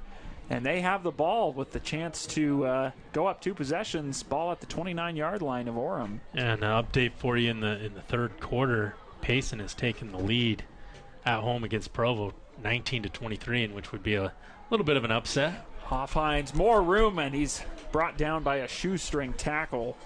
That was number 16, Boston Dastrup, that brought him down, a senior for Orem. And, yeah, that is a surprising score that you've got there for us, Chris. Yeah, and, we'll see those Bulldogs in action next week. No other real big surprises other than Uintas went up at home against Salem Hills 14-18, and that one's a little bit of a surprise too, as the Utes have scored 18 unanswered points. Second down, Banks Jackson, a little screen play off the fingertips of Hoffheinz, and that might have been a big play right there. So I don't know if you're familiar with this. We got some fire over beyond the end zone. Do you see that over there? Is that tradition? There's a little propane tank on a Golden Eagle that they light up, I think. Oh, there it is. Yep. Roast some marshmallows and keep everybody warm on that side. Yeah, there's a much better shot of it right there. That's legit right there. And we've been informed that it's actually a project. It was made by the welding class at Maple Mountain. And well done. Good on you. Jackson rolling right, but he's going to tuck it and make his way close to the first down. He's going to be about just short. 2 yards short. He got a half of what he needed. Not sure of the range for the kicker of Maple Mountain, but I would think with this short to go, you're going for 4th down. Oh, actually looks like they're going to go for the 2-possession lead. Bring on Banos here. Number 38. Fernando. We're looking at a 39-yard attempt. This is definitely within his capability. Orem has gotten some pressure on kicks. High snap. Kick is up. Not looking bad. It's good. That is huge, Mac. Absolutely. So Maple Mountain will take a 2-possession lead here with 11 minutes or so to go, and that was a fantastic kick and points off of a turnover. Yeah, and Hoffheinz has done a great job of running the ball here for Maple Mountain, and that's really turned the tide. And Orem's only they scored early, second, or I think it was the 3rd possession of the game, maybe the 2nd possession of the game, and really haven't done a whole lot. Engelman's been inconsistent, and Maple Mountain's been able to stop the run. Absolutely. It made them, well, I was going to say one-dimensional, but I guess at this point kind of zero-dimensional, stopping the run. Yeah, they're had to punt or have turned it over, so Tiger Hakes, got to give him some credit. He set up that drive with an INT. And we set up for the kickoff now as we reset. kick kind of in a similar spot as the last one, taking it downfield. The Tigers got some room. Oh, get him down. They do. A little scary there for a moment. Almost busted through, but taken out of bounds, and it's not bad field position for Orem as they really need to get things rolling again. They're going to have to go a little bit faster. Orem's been slow, methodical, but there's only 10 minutes and 55 seconds, so I would see a little bit more sense of urgency. But Salenbach, number 9, had a pretty good return, but really only got it out to the 26. Yeah. Must have stepped out of bounds. That sideline over there is fooling us tonight, Mac. Maybe we get split sides. You go over there, I'll stay here. You know, you don't mind the cold, do you? You know. Well, no, I guess not. If I love sunshine, I definitely would move. Don't have to shovel sunshine, I've heard. That was a short gain there on first down. Again, good stop on the run. Orem trying to get into better positioning for these second and third downs, but it's been a struggle. And then through the air, there's just been no cohesion between Ingeman and the receivers as they go through the air right now. And yet again, an opportunity. That one, you know, good route, good look, but. And Jackson Sanders was open. The ball was off his fingertips, so I think if we're looking at the pie chart of accountability, 50% on Ingeman for throwing that a little too, not having the right touch and having a little outside, and Sanders 50% for not coming down with it. And if they make that catch, Sanders probably gets the first down. Instead, it's 3rd and 9 and 10 minutes and 12 seconds to go here. Orem desperately wants to pick this up and avoid having to punt. 3 men out to the left, wide. And it's another interception. This one might go to the house, and it will. That is intercepted by Tiger Hakes, the Tiger Killer tonight. Tiger Hakes with back-to-back INT. This one's a house call. Maple Mountain's like, let's go. 23-7 here, and Orem's going to have to really go fast if they want to get back in this. And we have a blackout now on the field. Tiger Hakes has brought the lights down, and they're back on. Thank goodness for, 15 years ago, we would be waiting 30 minutes now for these lights to turn back on, but they're back on in an instant. Wow, another interception for Maple Mountain, the 3rd of the game, the 2nd for Tiger Hakes. Well, buckle up if you're Orem, because the Golden Eagles defense has come to play tonight, and the offense has woken up. I guess they're soaring tonight. And for Orem, it has just been, oh man, I mean, the pass plays have just looked out of sorts, slow developing, easy to read, and Maple Mountain has taken advantage of it. That PAT is good. 3-possession lead now for Maple Mountain. And Maple Mountain looking to get on the winning side here. Up 17. That's a 3-possession lead. So Maple Mountain, you just got to play smart football here. Don't do anything dumb. And, I'm not a big fan of playing not to lose, because sometimes you just take your foot off the gas. But the way Maple Mountain's been running it here in the second half, almost wonder if Orem's kind of given up a little bit. And they're not used to this kind of adversity, because they've just state semifinals, state championship. Yep. I think they won 3 in a row. If not, they won at least 2 in a row, not in recent memory. So, yeah, it has been an uninspiring performance, you could say, for Orem. In danger of losing 5 of their last 6 if this one goes the way it looks like it is. This time more of a pooch kick, in danger of going out of bounds, and it does. Not sure if it was intentionally a pooch kick, but either way, out of play, and it will be a free kick out of bounds. Now that's something you want to clean up. 35, first down. Sorry, official. That's something you want to clean up if you're Maple Mountain, because it gives Orem pretty good field position, and Orem hasn't really had a successful return, so it's not like, yeah, we're kicking it out of bounds because Orem's going to beat us with the return. Right.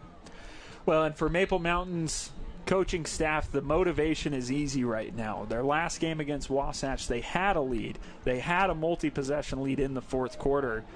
They blew it. They lost that lead. So you'd have to imagine this Maple Mountain coaching staff is reminding their players of that tonight to finish strong in these final 10 minutes.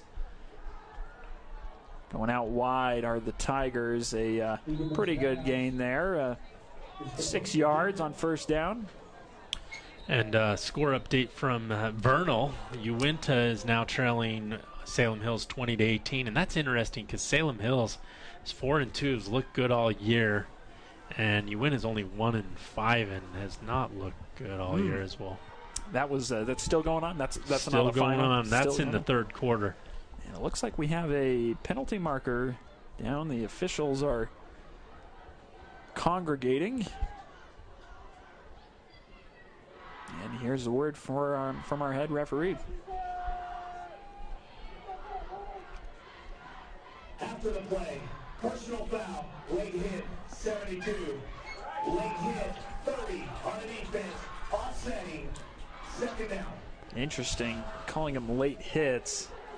Instead of personal foul. Yeah, I'd imagine they're probably. If you get a personal foul, you get 2 of them, you're kicked out of the game. So those refs are awfully generous to those young men, giving them kind of a warning there without giving them a warning.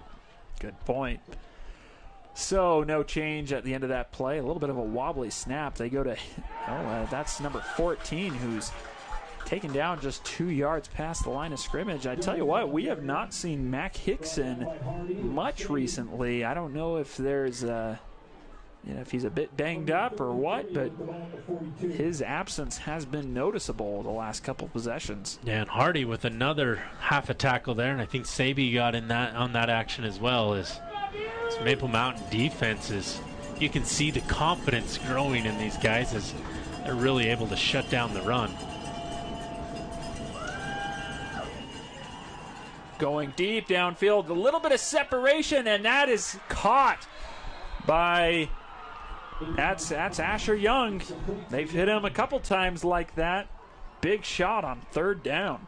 He runs that kind of streak route there to the outside, a little bit of a fade to it, and Orem is in business. Now Orem, once they get it down to this area, they've had it to where they've had a bunch of turnover on downs, so they've got to figure out how to get this ball in the end zone if they want to make this a ball game tonight. Orem still has 2 timeouts. We're under 9, so time is at a premium. A quick throw out to the running back, and he gets out of bounds. Got a 4-yard gain.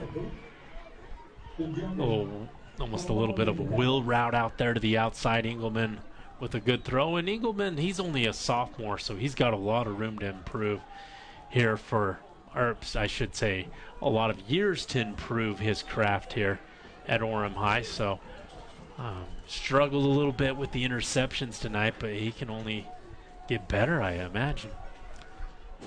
Still some time left for him to atone for some things here. The handoff over the middle, and there is Mac Hickson, and you could tell there was a difference with him carrying the rock on that.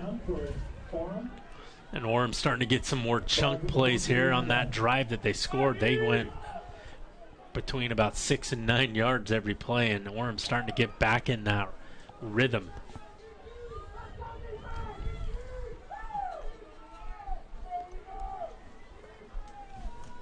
Engelman with 1 touchdown pass earlier in this game.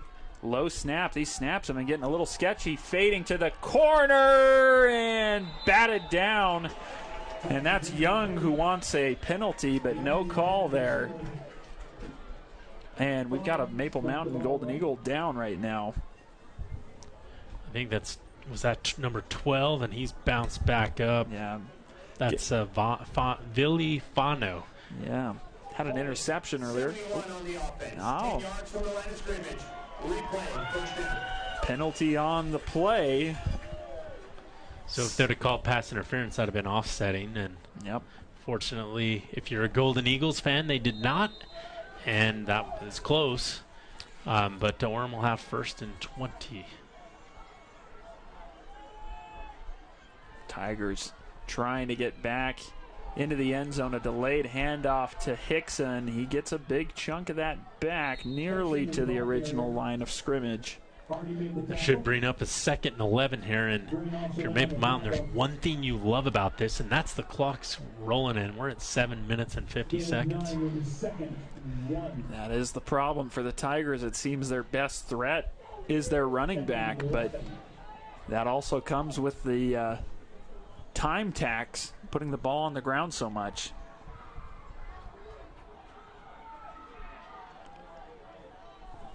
Four men out wide. A lot of time getting run down on the play clock here as it inches down to 2. Little bubble screen to Young. He's got some room to the corner of the end zone. And a touchdown for Orem. So a relatively quick response. The Tigers needed that to make this one a bit more interesting. And a good play call for the Tigers. Yeah, and great job by Young on the edge there. Just making a couple of guys miss and then using his speed and athleticism to get into the end zone. And so that'll give Engelman his, I believe that's his 2nd touchdown pass. Yep, correct. Had one in the 1st quarter as well.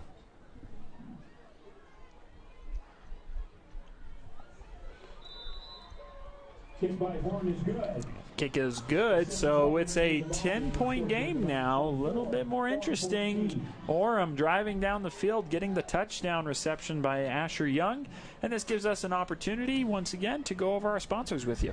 Yeah, we got Lance Wilson, State Farm Insurance, MVP Sports, Triple T Heating, Cooling, and Plumbing, and Two Jacks Pizza. We'd like to thank these sponsors for making this broadcast and all of our broadcasts possible this season.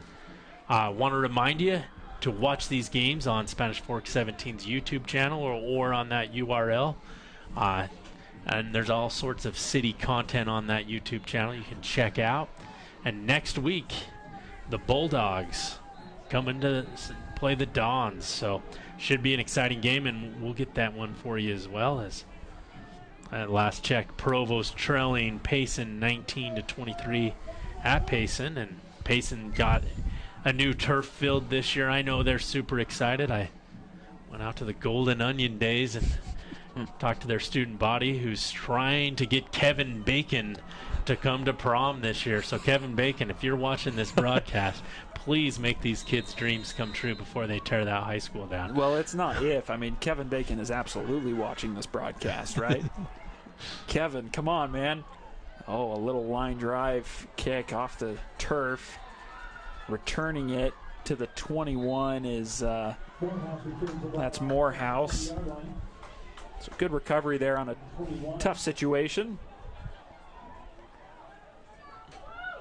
And for the high school, for kind of opening the field, they actually had the Footloose was shown on the new high school field. So goodness, it's 1984 or some year like that in Payson still, potentially. Yeah. Let's dance. Big opportunity for Maple Mountain to ice this game a bit. They go to Hoffhines. Ooh, takes a big shot there. That was number 31 for Orem, Caleb Dean. He's been around the field a bit. He plays a big hit there on Hoffhines. I think that was Caleb Dean, but you're correct. Okay. Caleb Dean, 31, the linebacker, 5'11", senior for Orem, comes out and makes a pretty big tackle there. For Maple Mountain here, you definitely can take a lot of time with running the ball here, but if you go 3 and out, that'll give Orem plenty of time, and this game's not over, so Maple Mountain's got to manufacture a few first downs here and or some points to get this one out of reach. They go option play, and it might work pretty well. Hoffhines to the edge, and a first down as he rolls out of bounds. Well, actually, they marked that one a little bit closer. I Still think it is a first down. No, he's short. No, they're moving the chains. Oh, there it goes. I thought it was short. My bad. It was close. I thought he cleared it pretty easily, but Hoffines has been styling and profiling on those runs tonight as he's having a great ball game. Yeah. He's really done a good job of keeping low, getting a few extra yards after he's hit, and really has made tremendous leaps and bounds as a running back. Going right now, Jackson got some blockers in front. Hoffines putting some blocks down, but a small gain. And the blocking for Maple Mountain's pretty good, as we've seen a couple of pancake blocks, especially at the end of that play. The one thing that you don't want to get hit, but Jackson should have tried to find a way to stay in bounds and keep that clock rolling. College games have been a little bit shorter this year with that. They won't really stop the clock unless it's under 2 minutes. I mean, they'll stop it until they reset the ball. Yep. No stoppage on first downs in college anymore. Has definitely cut down on the amount of plays. Jackson keeps it. He's got some room. Left side. Can he beat the defense? Oh, look at him go. Can he beat 15? One man. He's gone. Touchdown, Golden Eagles. Jackson Banks goes 65 yards and really puts this one out of reach as Maple Mountain takes a 30-14 lead here. And what great blocking, not only by the offensive line, but the receivers downfield. And Orem just couldn't keep up with the athletic Banks Jackson. And Jackson's making it tough for MVP player of the game, as he's had accounted for two touchdowns on the ground and one through the air. Wow. Take that to the bank. Jackson with the long touchdown run there. PAT attempt, and it is good. A perfect night of kicking for the Golden Eagles, and that one very well could ice this one at this point in the game. And a little bit of a shocker. I mean, it was 7-0 at halftime, so really the offense for Maple Mountain in particular, scoring 31 in the second half, is picked up.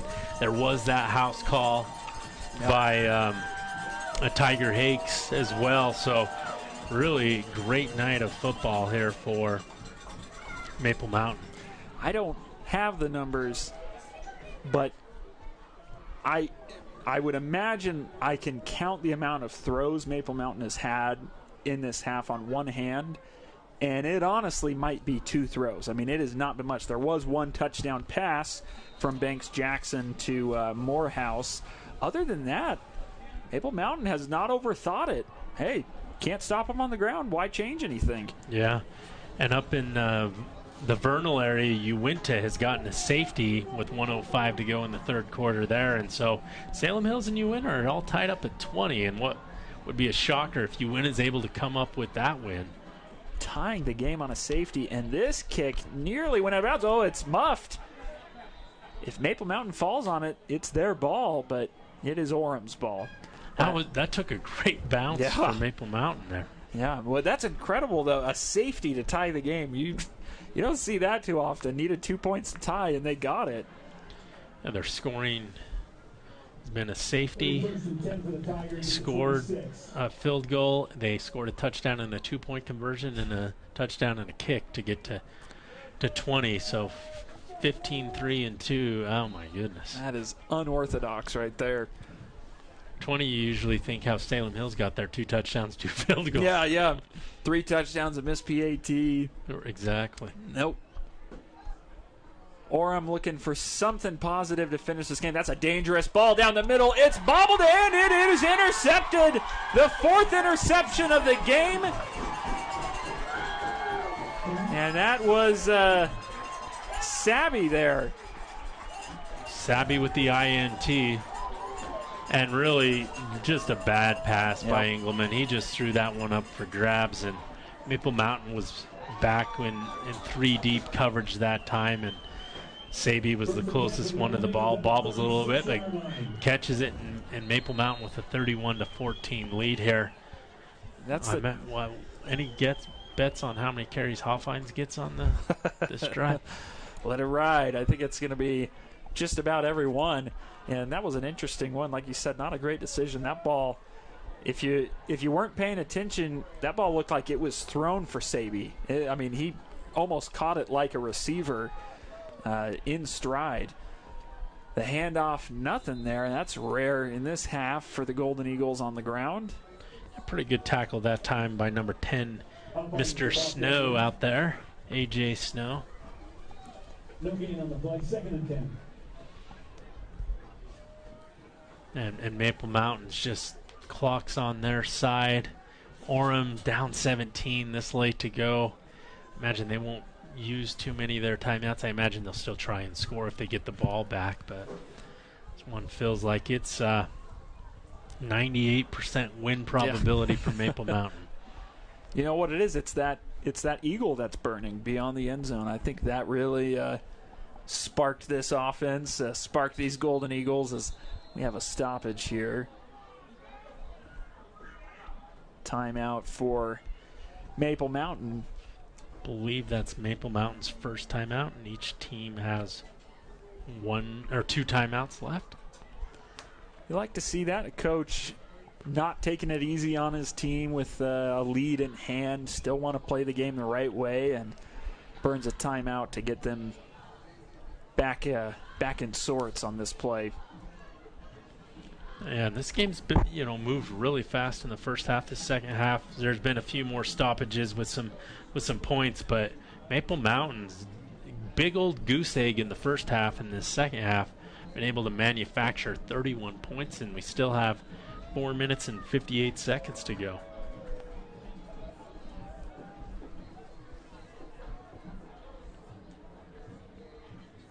So here we go. We will reset after the timeout.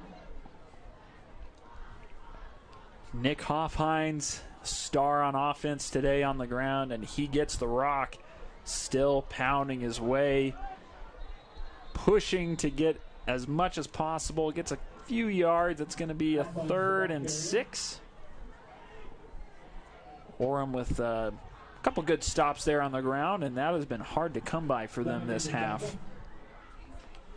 Yeah, so about 4:30 to go here. If Maple Mountain can get this first down, that's likely they'll be able to take off another couple of minutes of clock as long as they run it, stay in bounds, or complete passes in bounds. So for Orem, you have to get the stop, or it's too little too late to make things happen.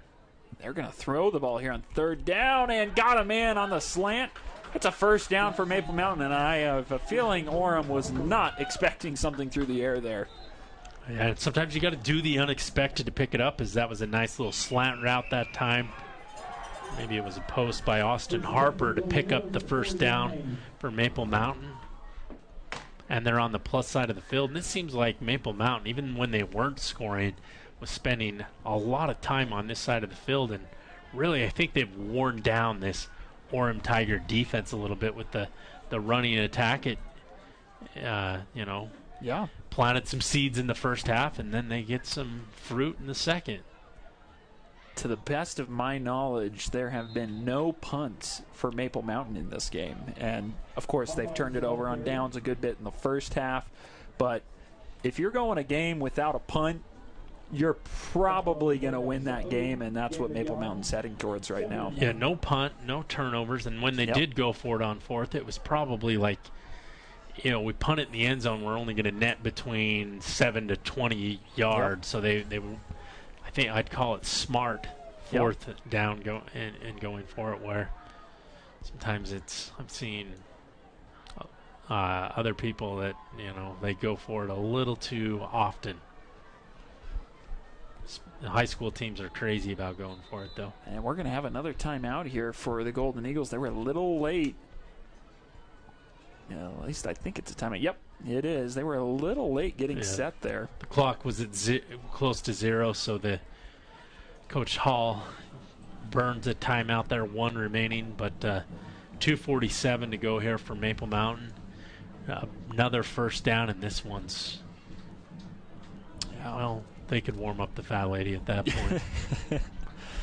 Yeah, Maple Mountain, a lot of positives to take from this game. I mean, we'll fully recap it, but seems like the biggest positive has been getting a rushing attack outside of Banks Jackson, who got his yards too, but definitely a little bit more of a multifaceted ground attack throughout this game.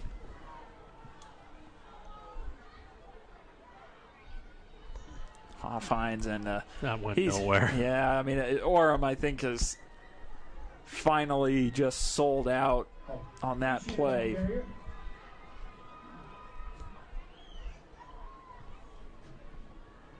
Maple Mountain will run this play clock down as far as they can. They threw it on the last third down. Wouldn't be surprised to see if they do that again here on 3rd and 13.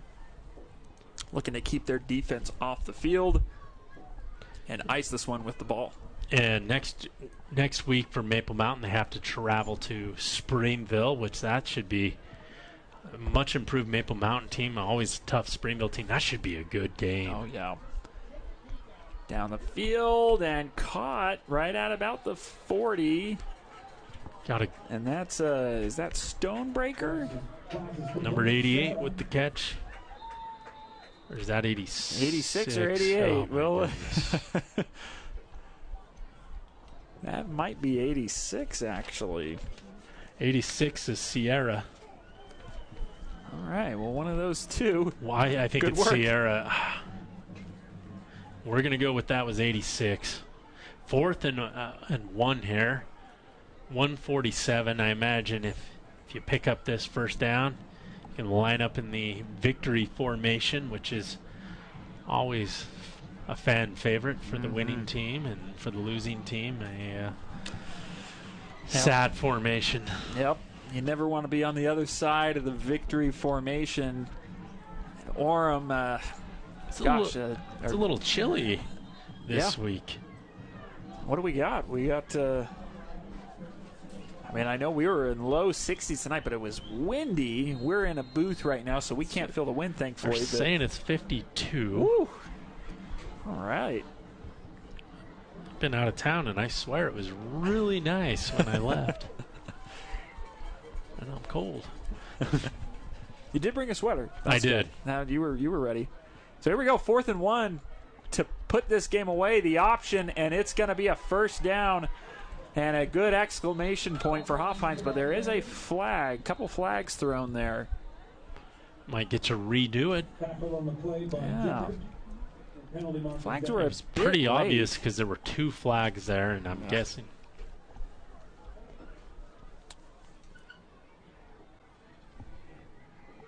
It's on Maple Mountain. Holding 28 from the end of the run, 10 yards. Replay, 4th down. And you wonder now, is this going to be the punt that we were thinking they were going to avoid? And it is. Sawyer tromps out onto the field for a punt here. Minute 38. Maple Mountain will be able to probably get some of the younger and backup individuals here on defense, as I imagine. You don't want to get anybody hurt, and also allow others opportunities to get some reps in.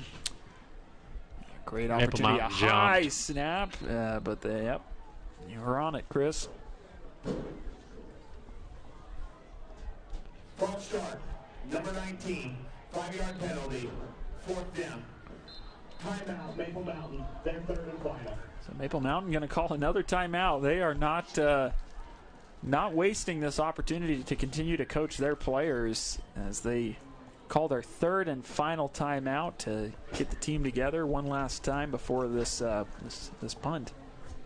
Yeah, and so very impressed with Maple Mountain's ability to run the ball here in the second half, and the defense with those 4 INTs doing a great job of being ball hawks. And really, I think they had one that was dropped that could have potentially been an INT for Orem. Engelman's got to protect that ball. I watch a lot of ESPN, and they've been harping on quarterbacks that haven't been protecting the ball this season. Allen had struggles in week 1. Yep.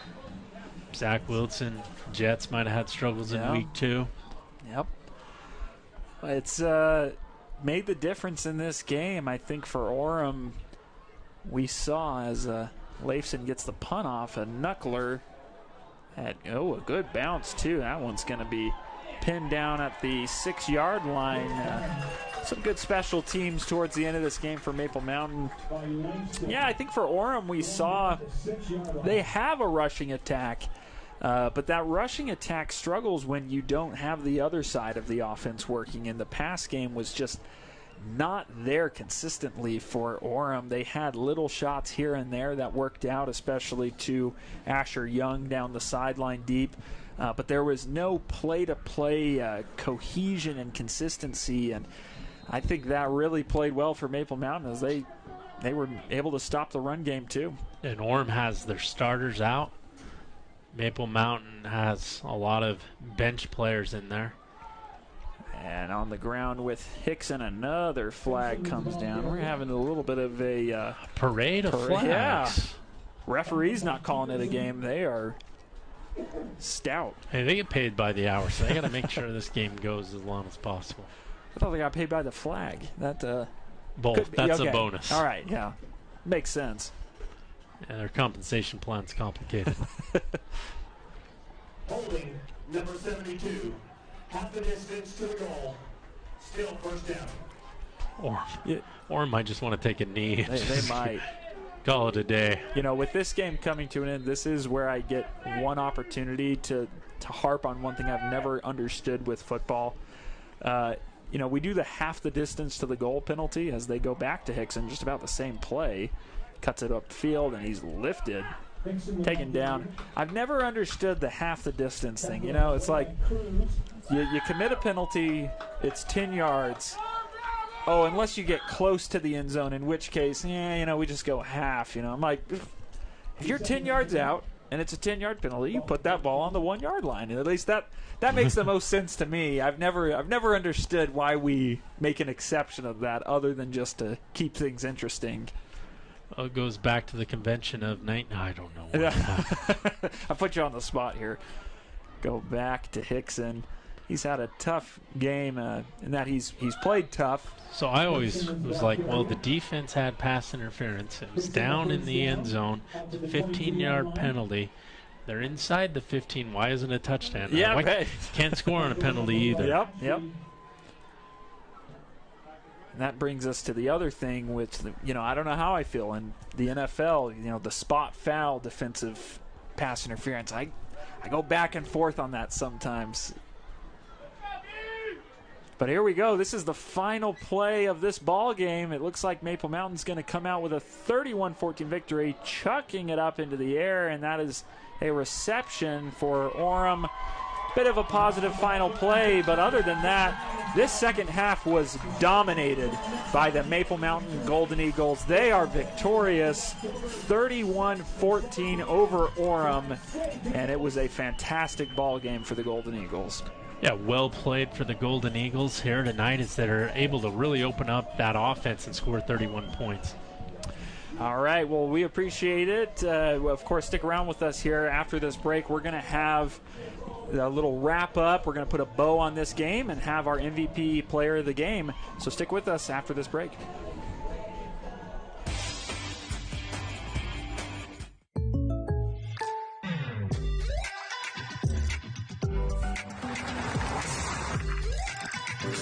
Your surprisingly great rates? Contact your local State Farm agent today. Contact State Farm agent Lance Wilson today. Hi, welcome to Two Jack's Pizza.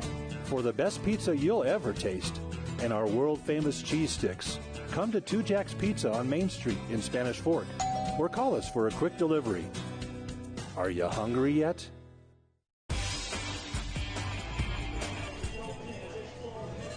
All right, welcome back to Maple Mountain High School here on Spanish Fork 17. You just watched Maple Mountain take down the Orem Tigers 31-14 with an aggressive second half that they dominated. And as we wrap this one up, we've got an award to hand out. It's our MVP Sports MVP of the game. And we had some names that we went over, some honorable mentions. Of course, Banks Jackson, quarterback, some huge runs, some great throws. He accounted for 2 on the ground, 1 on the through the air, so he made it tough. Yep. Nick Hoffheinz really flipped the game when he dominated on the ground, opened up the offense for Maple Mountain. We've also got Farron Hardy with some big plays on defense. But we're going to give this one to number 34, Tiger Hakes, and why not? I mean, he just took down the Orem Tigers. And he is a Tiger. Yeah, why? Yeah. He showed up. He had 2 interceptions in this game. 1, the back-breaking pick 6 that really iced this one. So, Tiger Hakes, fantastic job. You are our MVP Sports MVP of the game.